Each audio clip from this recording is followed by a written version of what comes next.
Hey, everybody, welcome to the Acting Chops Network podcast, home of the industry insiders. No matter what you do, as far as being a PA, a script supervisor, director, producer, crafty, it doesn't matter. This is a safe space for you. So, for all my newcomers just showing up, you're about to find out something that's real cool about me. I love the clapper, right? Pow, this is my baby. No matter how many episodes you watch, you're going to get the clapper. And I know I keep saying I'm going to write something on there, but man, I don't know why I'm procrastinating because I'm normally not procrastinating on stuff like this. I just got to get some chalk. I haven't got any chalk, but I'm going to get some chalk. But anyway, once again, if you haven't stood behind the clapper being in the industry, you need to practice doing that. The clapper puts you right in the feeling and the emotion of being on a movie set. And if you ever get a chance to be on a movie set, take pictures behind the clapper. You made it. Anyway, that brings me to another topic, production companies, right? Now I'm gonna give production companies some grace because production companies work really hard to make movies, right? But you have two sides to production companies. You have ones that really think about, I want to make a good movie. And they work really hard trying to make a good movie. Then you have others like, I just want to make a bunch of movies and make a bunch of money. And those really have pretty much destroyed the industry as far as films go. Especially in this day and age, if you look at films nowadays, there's so many streaming platforms, so many movies, and they're just being pumped out like fast food. Look, when I was a kid, do a little exaggeration, maybe over exaggeration. But when I was 3 years old and we go to watch a movie, by the time I was 9, that movie was still in theaters and it was still good. And then even then, when it came out of theaters, they put it in the other theaters, which only cost about $2 or $3. You know what I mean? Just to watch even on the low budget theaters. And it was still in the theaters. And nowadays, they take a movie, spend 500, 600 million on it. They go, coming out in theaters tomorrow only. Who does that? And then they slap it on a streaming platform real quick. And then now it's streaming on now streaming on Hulu, now streaming on Prime, now streaming over here at Disney. Like all these streaming platforms are competing. And it's just like you're killing the industry. So I'm befuddled at how production companies have now got to a point that it's about making burgers instead of making a nice entree. You know what I mean? Like you want to sit down and have a nice entree and enjoy the movie. But if you just throwing out burgers and burgers and burgers and burgers, you got like all these movies with all these crazy looking posters and people don't know what to watch. And then when they click on it, then they're like, this movie's garbage. You know what I mean? So production companies, we got to do better. And we got production companies that are like so minuscule, you'll never hear about them. But you know what? They got morals and ethics. Then you got production companies that got money and all they care about is quality and don't give a damn about the cast or the crew. You know what I'm saying? So, if you got an opinion on this, feel free to leave your opinions in the comments because I try to answer everybody. DM me. I'm all about interacting, with the public because at the same time, when I'm not on here, I am the public. So back to production companies, they have to start reevaluating how they do things, right? So how about this? I'm going to do this thing I've never done before here on Acting Chops Network. I'm going to do story time, right? So here's the story. I was working on a film and we didn't shoot it here in LA. We shot it elsewhere. And no, I'm not going to say the name. I'm not here to bash the film company and the production. So I'm not throwing out any names or anybody, but I am going to tell you the story and the scenario. So anyway, I got hired on this movie and I'm going to do the acting and I'm also doing the stunt coordinating and the fight choreography. And on this production company, I asked for a favor. Now, something about this favor that really hit home was because I did something for them before. And I did some good work, right? It was me and two other people that were part of my team. And we did a lot of action sequences in a limited amount of days that we had. It was a lot, like heat, hot, agitating environment. And I got it done. Anyway, the executive producer said to me, hey, China, anything that you ever need or ever want, all you got to do is ask. It's yours. And I was like, oh, okay, thanks, man. Appreciate that. And so, movie went on as usual, and we wound up wrapping it up. Had a great little ending. And the executive producer came to me again out of nowhere. I wasn't expecting him. He's like, hey, China, come here. Don't forget, anything you ever need, anything you ever want, all you got to do is ask. All right, you got it. I was like, oh, okay. I'm like grateful. Thanks again. So I get called to do this movie that I'm telling you about now.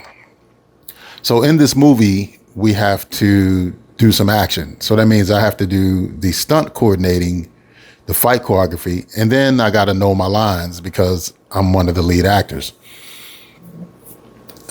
Lo and behold, I have to do previs. So previs is when I have to put together the fights, videotape the fights, and then send the fights to the director. Now, mind you, I didn't get paid for previs, right? So previs, you should be paid, especially if you got years in the business. Usually previs get paid somewhere between 10 to 15,000 just to do that, because you got to call people in. The actors need to be trained, the whole nine. So I did the previs by myself, with my assistant, right? And so I asked him, I said, hey, I got to train the actors. Can I get $2,500 to train the actors? Now, the same people or person that said I could do it, whatever I need, just ask, I was told no. Now, I can't say that they specifically said no, but it's his company. You know what I'm saying? So any word that comes down from the powers that be more times than not. So they told me no. I was like, no. So I can't get $2,500 to train your actors for your movie as the fight choreographer. So I just got to take time out of my day, do previs, and train your actors, and I'm not going to get paid for it. You see what I'm saying? So some production companies, they know what they're supposed to do. They'd be like, okay, we need to pay China for this, we need to pay China for that, and also we need to pay him as an actor. So yes, story time is still going, so hang in there with me. So as it goes on, I train the actors regardless. Of course, some of the actors don't show up, but the ones that do, I train them before it's time for us to leave to go shoot the movie. So when we're finally out on location where we need to be in a whole nother place, not even in LA, it's a whole nother location. And it was lots of problems. So the production company didn't have a place for me to train anybody. So I wound up training one of the lead actors out on the street, on the main strip, like in this little grass area. And I had to train them there. And then another actress, they flew in at night. And then I had to take a Uber, which I paid for, didn't get reimbursed for. And I trained her like 12 midnight to fight another actress who she's never met, first thing in the morning, like early. I don't know. We had to be on set like maybe 6. So the actress got no sleep. You know what I'm saying? So then she got to fight against another actress who doesn't want to take direction. So I had that problem. And then I think there were like 1, 2, 3. There were quite a few female actresses and a couple of male leads. So there were no stunt doubles for any of these people. So my assistant was there to double all 3 just in case. And my assistant got treated horribly. And I just couldn't understand for the life of me what was going on this production. So there was just a lot of things wrong. And it was so bad that by the time I was over that movie and back home, I wrote a booklet. Right? Here's the booklet. You can see it. I'm sorry for the ones who are on Spotify and you only hear my voice, but I'm holding a booklet in my hand and it says, simply put, my guide into what it takes to be a fight choreographer and stunt coordinator. And one of the things I talk about in the book, let's talk about it. I talk about mats and pads is mandatory. So I had no mats or pads really, right? when we got there. So it was this whole ordeal trying to find somebody who had mats or pads. Then I had no location to train anybody. So that was a problem. Transportation. I'm like, okay, we're in a whole new place, whole new city. None of us are telling us, hey, don't go here, don't go there. It's not safe there. These are the places you might want to go. These are the places you can eat. So transportation voided. The only transportation we had was pick me up, take me to set, drop us off. But other than that, you're on your own. In the city, we have no clue. So I understand, like, transportation people got to sleep, but a lot of those transportation people work on sets. They're pretty much available 24 hours. I'm not asking for 24 hours transportation, but I'm just saying, like, it's good if we need to go somewhere and maybe we feel it's not safe, we call the production, say, hey, can we get somebody to pick us up and take us to this place? And, you know what I mean? So that wasn't there. So we had that problem. You know what I mean? So it was just so many things wrong working on this movie. And I listed so many things that were mandatory that weren't being addressed. For example, even though I was the fight coordinator and the stunt coordinator, I was also an actor, but I didn't get per diem, but the other actors did. You know what I mean? And also, you know, like how actors have their own trailer, excuse me, they have their own trailer, or sometimes they have their own tents, whatever, when they're on set. They make these nice tents where actors can sit in. So I'm looking around, I'm going, well, I'm pretty sure I'm a lead actor in this movie and I don't have a space of my own. So I had to, you know, it was cold where we were. So I was either outside in the cold or I was just kind of roaming around set, finding a place wherever I could sit while the other actors that the producers were fans of were treated like royalty. So this is the problem. Like there has to be morals and ethics when you create a production company. And I'm actually working on a film now with pretty much no budget at all. Like, if I compare the two budgets, it's like over here, these people got like $100 and this production over here got like 5,000. You know what I'm saying? Just in comparison. But at least the one that I'm working on, that I'm helping out, because, you know, I love the industry and I'm passionate about it and I care about it, as a lot of us do. We work for these production companies and they take advantage of us to no end. Like, there's so many things wrong that I could point out on these production companies that I don't even have time to go into it. I'm already like 12 minutes into the podcast and I'm not even near finished the story time. But I just want to wrap that part up about, you get the gist of it, you get the idea. But I'm working on this, you know, project now, and they don't really even have a budget, but they're going out of their way morally and ethically to find money to pay almost like union rate, just because we are respecting the project, we care about the project, and they care about us and they respect us. So they're doing their very best to make sure that we always have transportation, we always got food, we always have bonus money and everything. You know what I'm saying? So they're doing really good for a minute production company that pretty much has nothing, but doing their best to give us their all. Where I worked on this production company where we were given our all and they were taking advantage of it. You see what I'm saying? So they took advantage of our kindness. They took advantage of the love we had. They took advantage of our passion for the industry.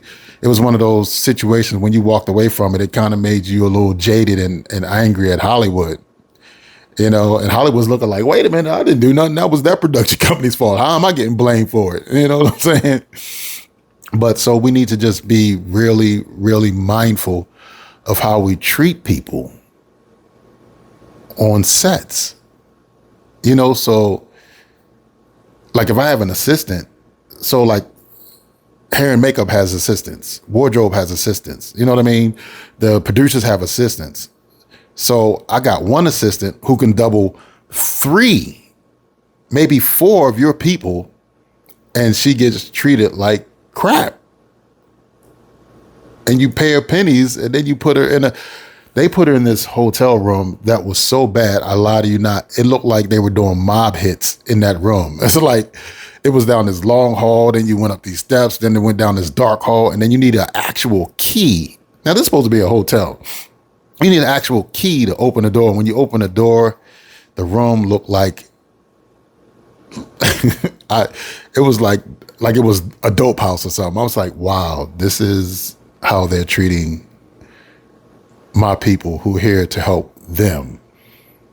You know, and I was really befuddled at the entire situation. Like I said, it made me so mad. Now, if you want to know the extent of how far I go as loving the industry, the movie that I worked on before with them, the pay was little. They paid the crew very little, so little that I decided, you know what? I got paid earlier than the crew did. So what I did is I took some of my money and I put them in envelopes and I gave it out to the crew with a little note thanking them for basically thank you for your service. Thank you for, man, you do good lighting. Thank you. Your cinematography is fantastic. Thank you as a gaffer. Go get some dinner, treat you. So I'm giving the crew money out of my pocket. Now, you're executive producers, you have a production company and you're spending money not in a good way. I'm watching, I've been in the game a long time. There's things you try to say to me I was born yesterday in this industry. I started in 1994. My first big job was on The Matrix, Mortal Kombat. You know what I'm saying? I worked with Jet Li on The One, Time Machine, and the list goes on. And then I went on to star in indie action movies. So I understand the game well. So they try to talk to me like I didn't understand how the industry works and how producers have to use money and SAG this and this whole. And I was like, yo, you can't run that game past me. But whatever you say, just know that we have to be morally conscious. We have to be ethical.